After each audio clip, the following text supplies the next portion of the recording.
2025ஆம் ஆண்டு நடைபெற்ற குடிமைப்பணி தேர்வில் அகில இந்திய அளவில் 784ஆம் இடம் எடுத்து சாதனை படைச்சிருக்கார் பெரம்பலூரைச் சேர்ந்த டாக்டர் மதன் வர்மா அவர்கள்.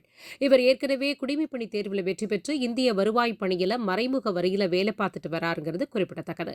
டாக்டர் மதன் வர்மா அவர்கள் தனது பள்ளிப்படிப்பு தருமபுரியில் உள்ள ஸ்ரீ விஜய் வித்யாலயாவிலும், பெரம்பலூரில் உள்ள சென்ட் ஜோசப் பள்ளியிலும், பின்னர் சமயபுரத்தில் உள்ள SRV மெட்ரிகுலேஷன் மேல்நிலைப் பள்ளியிலும் படிச்சு முடிச்சிருக்காரு.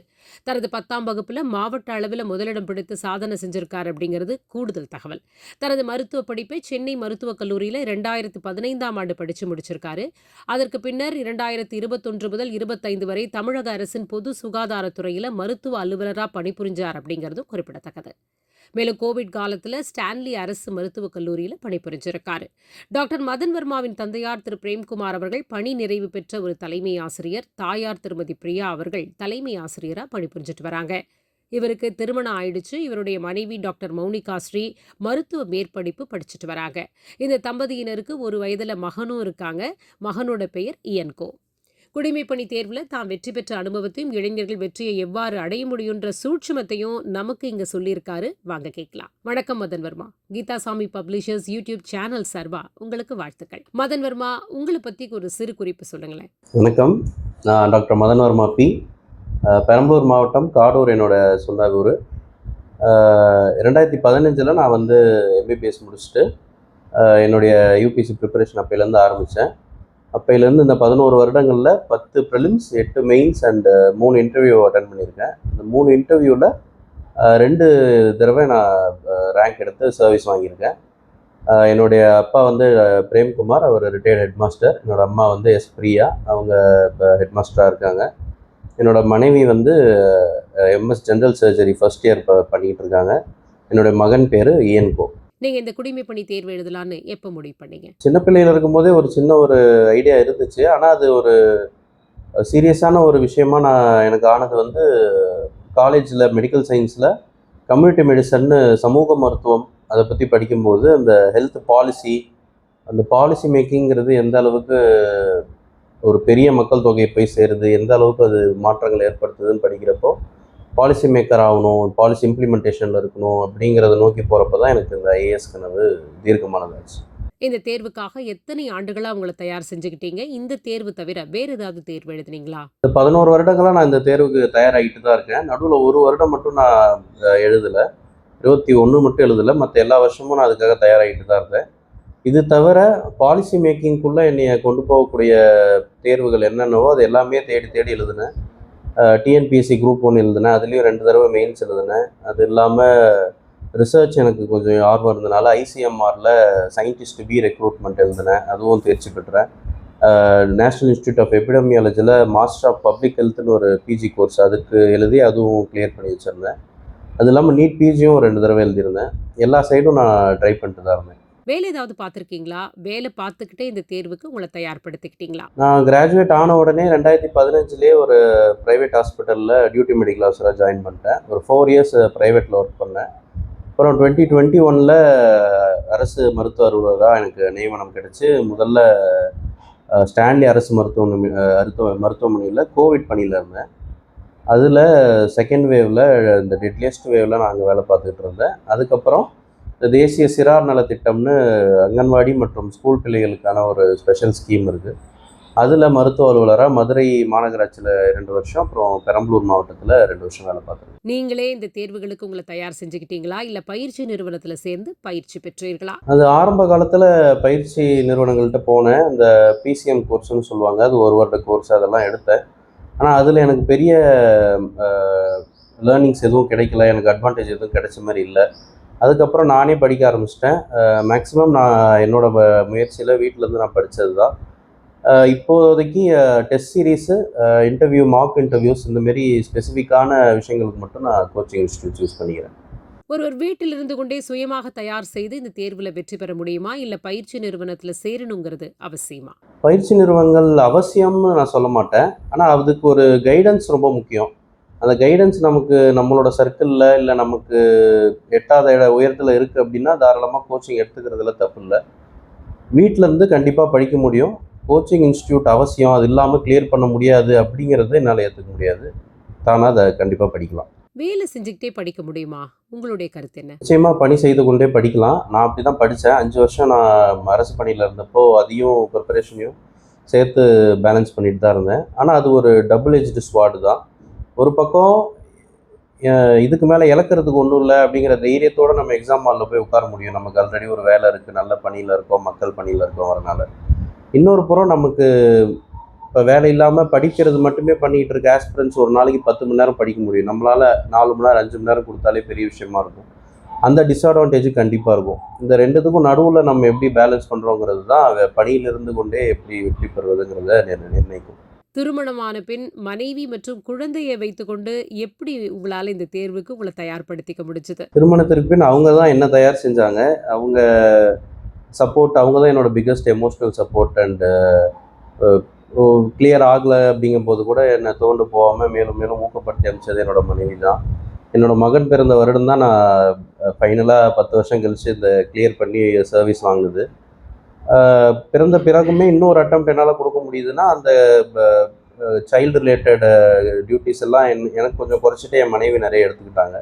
ஸோ கண்டிப்பாக குடும்பத்தோடு படிக்கிறப்ப அந்த மாரி சப்போர்ட் நமக்கு பிக்கஸ்ட் சப்போர்ட்டாக இருக்கும். உங்களுடைய விருப்ப பாடம் என்ன? அதை எப்படி தேர்வு செஞ்சு படிச்சீங்க? என்னோட விருப்ப பாடம் வந்து ஆந்த்ரோபாலஜி. ஃபஸ்ட்டு நான் மெடிக்கல் சயின்ஸ் எழுதியிருந்தேன். அது எனக்கு வாஸ்ட் சிலபஸாக இருந்துச்சு, கவர் பண்ண முடியாமல் இருந்துச்சு.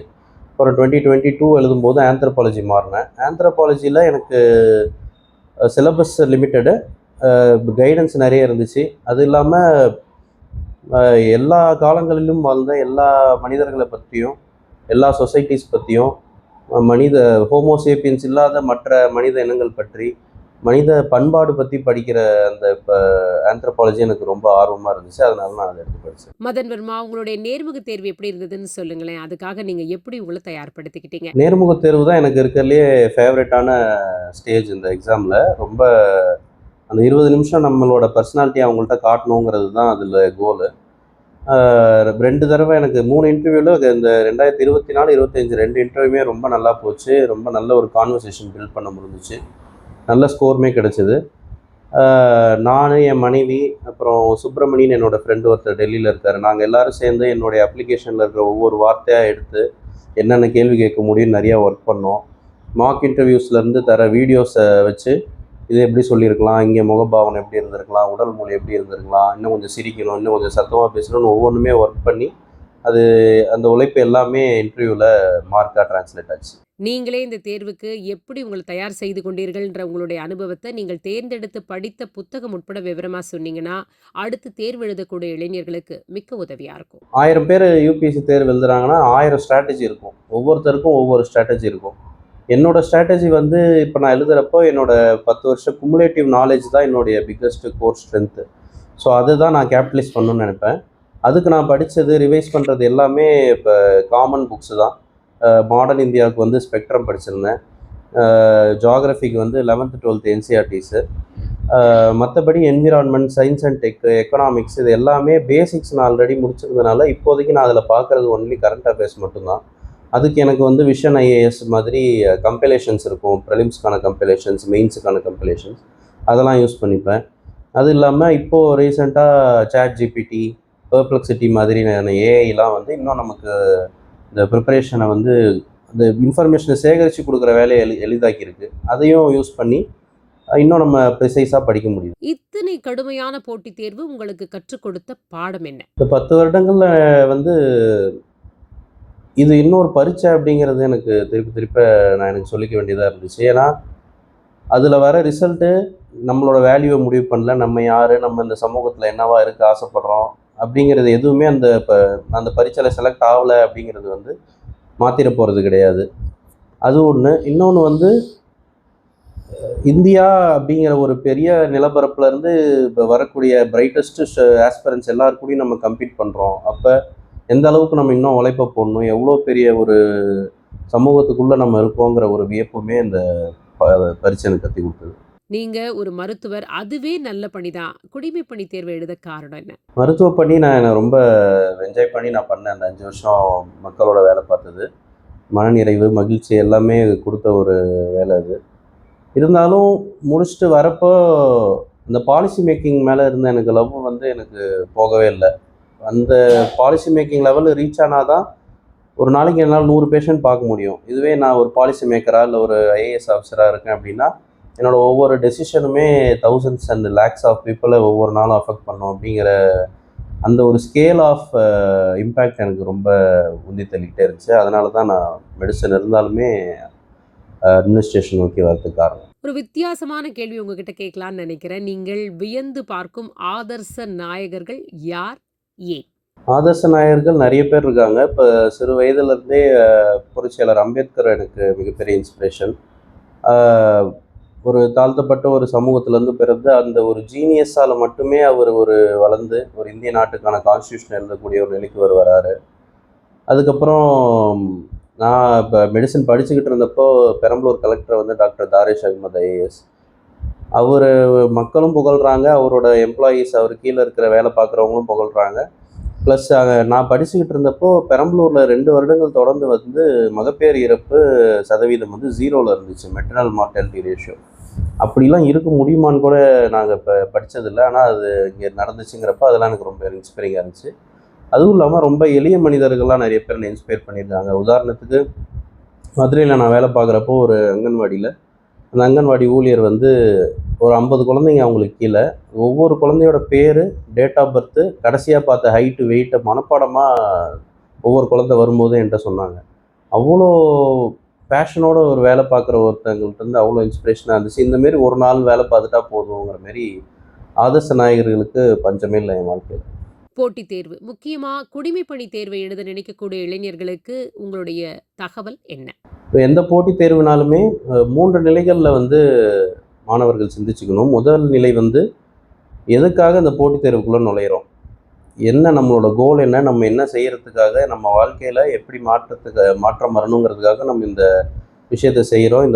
எந்த போட்டியுமே இன்றைக்கி எளிது கிடையாது. எல்லாத்துலேயுமே வந்து இப்போ லட்சக்கணக்கான முயற்சியாளர்கள் வராங்க. போட்டி அவ்வளோ டஃப் ஆகிக்கிட்டு இருக்குது. அப்போ நம்ம ஏன் அங்கே இருக்க போகிறோங்கிறது நம்மளோட ப்ரையாரிட்டிஸ் நம்ம தெளிவாக வச்சுக்கணும். அதுதான் நமக்கு 3 வருஷம் ஆனாலும் 4 வருஷம் ஆனாலும் அந்த போட்டியில் சஸ்டெயின் பண்ணக்கூடிய தெம்பு தரும். 2வது, எந்த போட்டித் தேர்வுனாலும் அதுக்குன்னு சில டெக்னிக்ஸ் இருக்குது, அதுக்குன்னு சில வழிமுறைகள் இருக்குது. அது என்னங்கிறது தேடி தேடி கற்றுக்க வேண்டியது நம்மளோட பொறுப்பு.